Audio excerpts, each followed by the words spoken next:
Hello, everyone, and welcome back to the Tip Drill. I'm your host, Reese Holiday, joined as always by Xavier Pereira, and today we're coming at you with episode 2 of our 2020 divisional winners. This week is the AFC West, so stay tuned for the whole thing. Hope you enjoy.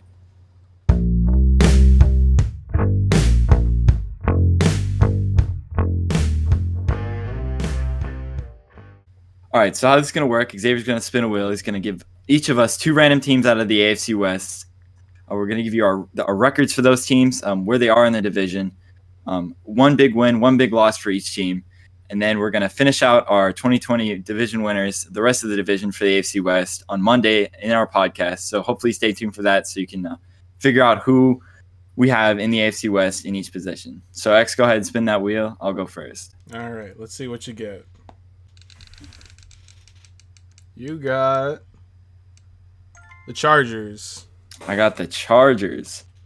All right, so I've got the Chargers going 7-9 in the division. I think they're going to win third place in the division. Their one big win that I think they're going to get out of this year is Falcons in Week 14. That's a home game for the Chargers.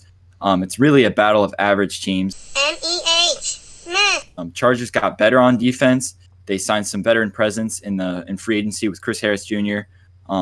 Derwin James is coming back healthy. They also got a good pass rusher in Linval Joseph. He can also stop the run as well on that defensive line. They also got O-line help, signing Brian Beluga from Green Bay. Really good offensive lineman that can help that O-line and help whoever's under center, whether that be Tyrod Taylor or Justin Herbert.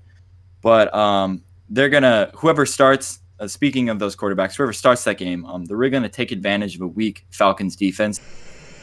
You're the weak. I don't really think got better through the offseason. Didn't really add anything through free agency or the draft that popped out to me. The Falcons finished 22nd in passing defense last year, and they were 23rd in passing touchdowns allowed. So I think either Tyrod Taylor or Justin Herbert, whoever starts that game, I think they're going to take advantage of that. It's going to be a win for confidence for the Chargers this year, because they're going to be sort of developing talent, especially with Justin Herbert. They've got a good squad, but I think this is their big win of the year. My big loss for the Chargers, that comes Week 9 versus the Raiders. It's a division loss for them. Division losses suck, especially to the Raiders, one that they battle out every year. Wow. The Raiders suck. The coaches suck. The players suck. Everybody in that they suck. Chargers are a better team, but I think the Raiders catch them sleeping this game. It makes this loss midway through the season hurt even more because the Chargers are going to try to battle for a spot in the playoffs or for a higher spot in the division.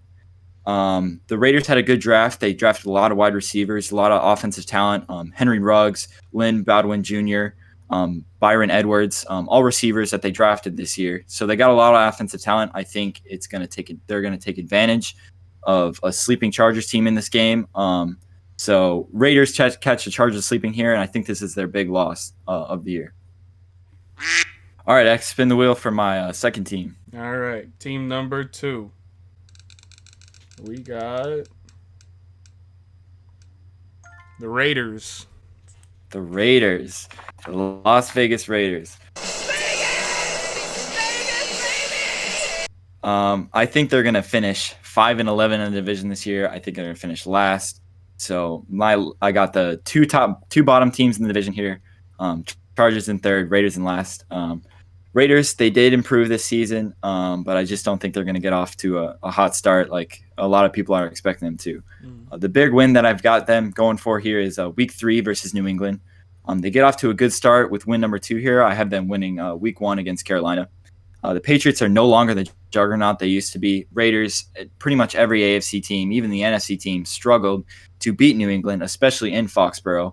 But the Patriots, they got worse. They lost Brady, obviously, Kyle Van Noy, Jamie Collins, all in free agency.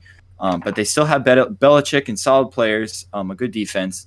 But Gruden and the much improved Raiders are going to beat them in Foxborough here. It could be a stepping stool that the Raiders can use for their whole rebuilding process and getting back to the AFC juggernaut that they once were. My big loss for the Raiders here is against the Colts in Las Vegas, Week 14. Colts had great team chemistry. They had all the pieces fit up until Andrew Luck retired. I think that really ruined this whole Colts playoff run, especially last year. They had to adapt to that, and Jacoby Brissett just wasn't ready. I think Phillip Rivers will fit well with their system, fit well with what they have on the offensive side. They had a good draft. They added offensive weapons, Michael Pittman Jr. and Jonathan Taylor, all for Phillip Rivers to utilize. This is sort of a backstabbing loss for the Raiders, whose season was really relying on these wins here, especially against teams like the Colts, teams that they could beat. But Colts are a better team here, and I just think it's a backstabbing loss for the Raiders and what's otherwise a lost season for them. All right, now we're going to head over to Xavier. Xavier's going to spin the wheel for his first team here. All right, my turn. It's my turn! I get the Broncos. The Broncos. Alrighty. So, speaking of the Broncos, I feel like this is probably one of the most underrated teams to begin the season, but they've slowly became one of the most overrated teams talked to after the draft. It's insane to me. I feel like the Broncos are a great team. They're going to do well. I don't think the Broncos are in any way, shape, or form able to challenge anybody like the Chiefs or the Baltimore. Great teams who have developed, who have young talent. And I believe in Drew Lock, but I don't believe Drew Lock is anywhere near Patrick Mahomes' caliber in any way, shape, or form. I feel like they've added weapons around there. I believe they got Jerry Jeudy in the draft. Personally, my favorite wide receiver coming out of college. I feel like he's the most well-renowned route running. He's going to be the best wide receiver to come out of this draft. So I feel like the Broncos are going to find a way to win. I have the Broncos going 11-5. I feel like the Broncos are going to do well, but I feel like some of these losses that the Broncos take is because they do have young talent, they have developing talent, and I feel like it just takes time for these kids to develop. I say kids, I'm 19, but these young men to develop, you know? I'm 12. So my first big win for the Broncos is actually against the Chiefs. It's going to be in the middle of the season. I feel like the Broncos find a way to win. I feel like this upsets the Chiefs in no way, shape, or form, because I going to the Chiefs, we'll see what I have them going at. But I feel like the Broncos, this is going to be a game for the Broncos where it defines them. It defines the Broncos because this is an extremely big win against a divisional opponent, and it's going to knock the socks off of every NFL analyst out there. I can tell you that for free. All right, another big loss is against another divisional opponent. It's the Chargers. Basically the same sense I feel like the Broncos beat themselves in this scenario. I feel like they underestimate the Chargers. I feel like this later season game, I feel like they start Justin Herbert, right? That's his name. Say my name. I feel like they start Justin, and I feel like he does extremely well. I personally, this is one of my favorite quarterbacks to come out of the draft. He was my number 2, under or above Tua, actually. Oh, that's hot. That's hot. I feel like he is just extremely defined. I feel like he's going to do extremely well in the NFL. We'll have to see how he deals with defenses, with weapons like Keenan Allen. Extremely well-profound wide receiver. So I feel like the Broncos, they just beat themselves up and they lose 5 games. These 5 games aren't due to any lack of talent. It's due to a lack of discipline, in my opinion. And that's what I have the Broncos going at, 11-5. All right, X, your second team. Go ahead and spin that wheel. All right, bro, let's get it. Second team, see the wheel spin. I got the Raiders. All right, the Raiders for me are such an interesting team because I don't like Derek Carr. I'll flat out say it. I don't like Derek Carr. I don't believe in Derek Carr in any way, shape, or form. I feel like Derek Carr is the reason they're losing. They have so much talent. They have such a talented running back in Josh Jacobs, who should have won Offensive Rookie of the Year, in my opinion. I feel like Derek Carr is in a position that makes or breaks this team because of how important the quarterback position is. I have them going 6-10.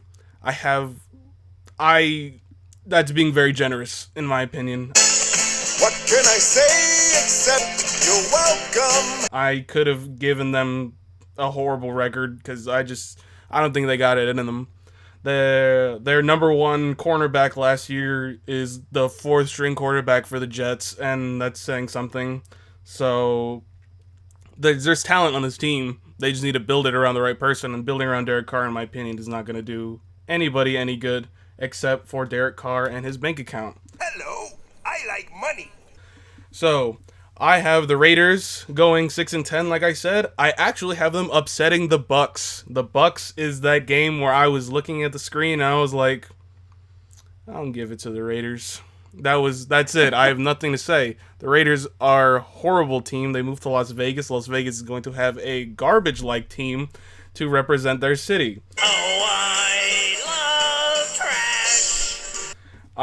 The big loss that I have is the Jets. I feel like the Jets find a way to shut down Josh Jacobs and make him just cry uncle because there's no help on the outside nor in the quarterback position, like I said, because Derek Carr is someone I do not believe in. This team all around looks really good on paper, but you say that about a lot of teams, like the Cowboys and the Browns, and 8-8 is the standard for teams that look good on paper. So I have the Raiders going 6-6. This is a quick part of my segment because I don't like the Raiders in any way, shape, or form. I just have them winning 6 games because I felt generous in the morning today. That's about it. All right, so those are me and Xavier's 2 teams for the AFC West. We're going to fill out the rest of the division on Monday in our podcast, so stay tuned for that. Let us know what you think in the comments below of our predictions for the AFC West. Remember to like, share, and subscribe to the video. Follow our Instagram at thetip.drill. We'll be coming at you with more content soon. Hope you enjoyed.